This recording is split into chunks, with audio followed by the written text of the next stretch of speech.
اعوذ باللہ من الشیطان الرجیم بسم اللہ الرحیم۔ ناظرین، آج ہم فضائل کلمہ طیبہ کے بارے میں حضور اقدس صلی اللہ علیہ وسلم کی ایک حدیث مبارکہ پڑھیں گے۔ چلیں ہم شروع کرتے ہیں۔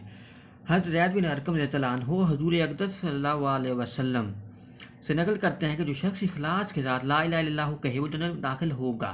کسی نے پوچھا کہ کلمہ کے اخلاص کی علامت کیا ہے؟ آپ صلی اللہ علیہ وسلم نے فرمایا کہ اس کو حرام کاموں سے روک دے، اور ظاہر ہے کہ جب حرام کاموں سے روک جائے گا اور لا الہ الا اللہ کو قائل ہوگا تو اس کے سیدھے جنت میں جانے میں کیا تردد ہے۔ لیکن اگر حرام کاموں سے نہ رکے تب بھی اس پاک کلمہ کی برکت تو ہے کہ اپنی بدعمالیوں کی سزا بھگتنے کے بعد کسی نہ کسی وقت جنت میں ضرور داخل ہوگا۔ البتہ خدا نخواستہ بدعمالیوں کی دولت اسلام و ایمان کی دولت سے محروم ہو رہے۔ دوسری بات ہے استغفر اللہ۔ اللہ تعالیٰ ہمارے سب کے ایمان کی حفاظت فرمائے، آمین۔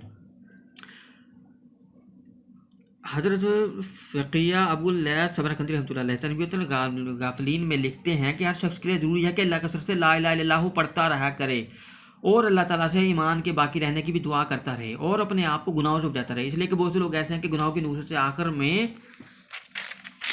آخر میں ایمان سلب ہو جاتا ہے اور دنیا سے کفر کے حالت میں جاتے ہیں۔ استغفر اللہ، اللہ تعالیٰ بچائے۔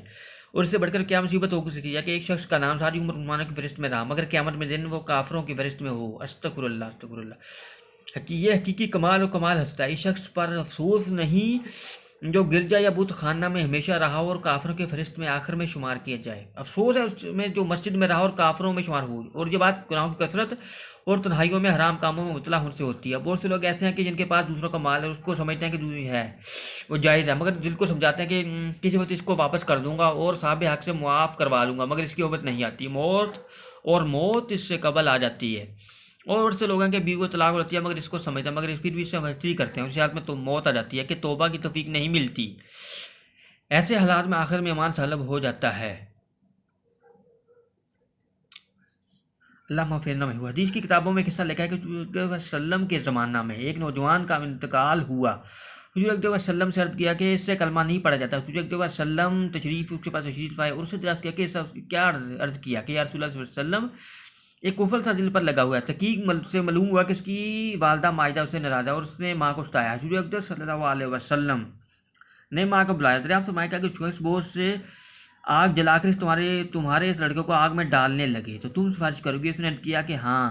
حضور اقدس صلی اللہ علیہ وسلم نے ارشاد فرمایا کہ تو حضور صلی اللہ علیہ وسلم نے فرمایا کہ اگر ایسا ہے تو اس کو معاف کر دے۔ تو اس کی ماں نے اسے معاف کر دیا۔ پھر اس وسلم نے اس کی کلمہ کی تلقین کی، پھر اس سے کلمہ پڑھنے کو کہا تو فوراً کلمہ پڑھ لیا۔ حضور اقدس صلی اللہ علیہ وسلم نے اللہ تعالیٰ کا شکر ادا کیا کہ حضور اقدس صلی اللہ علیہ وسلم کی وجہ سے انہوں نے آگ سے نجات پائی۔ اس قسم کے سینکڑوں بات پیش آتے ہیں کہ ہم لوگ ایسے گناہوں کی نحوست میں مبتلا رہتے ہیں جن کی نحوست سے دین اور دنیا دونوں میں نقصان پہنچاتی ہے۔ بس ناظرین، اللہ تعالیٰ ہم سب کو اخلاص کے ساتھ کلمہ طیبہ پڑھنے کی توفیق عطا فرمائے اور ہم کبیرہ گناہوں سے بھی بچنے کی توفیق عطا فرمائے اور صغیرہ گناہوں سے بھی بچنے کی توفیق عطا فرمائے۔ کہ جیسے کہ لکھا ہے کہ بعد میں بہت زیادہ گناہوں کی وجہ سے کسی کا ایمان سلب ہو جاتا ہے، یا بہت زیادہ گناہوں کی وجہ سے کسی کو آخری وقت موت کے وقت نزاع کی حالت میں کلمہ طیبہ پڑھنا نصیب نہیں ہوتا۔ بس اللہ تعالیٰ ہمیں کثرت کے ساتھ افضل ذکر لا الہ الا اللہ لا الہ الا اللہ لا الہ الا اللہ محمد رسول اللہ پڑھنے کی توفیق عطا فرمائے۔ تو ناظرین، تو اولیاء کرام یہ بتاتے ہیں کہ ہمیں کلمہ طیبہ اس طرح پڑھنا چاہیے کہ افضل ذکر لا الہ الا اللہ لا الہ الا اللہ لا الہ الا اللہ ہو، اور جب 3-4 دفعہ پڑھ لیں سانس ٹوٹنے لگے تو پھر کہیں لا الہ الا اللہ محمد رسول اللہ۔ بس اللہ تعالیٰ ہمیں کثرت کے ساتھ اخلاص کے ساتھ کلمہ طیبہ پڑھنے کی توفیق عطا فرمائے اور کبیرہ صغیرہ گناہوں سے بچنے کی توفیق عطا فرمائے اور ہمیں سچی توبہ کرنے کی توفیق عطا فرمائے، آمین ثم آمین۔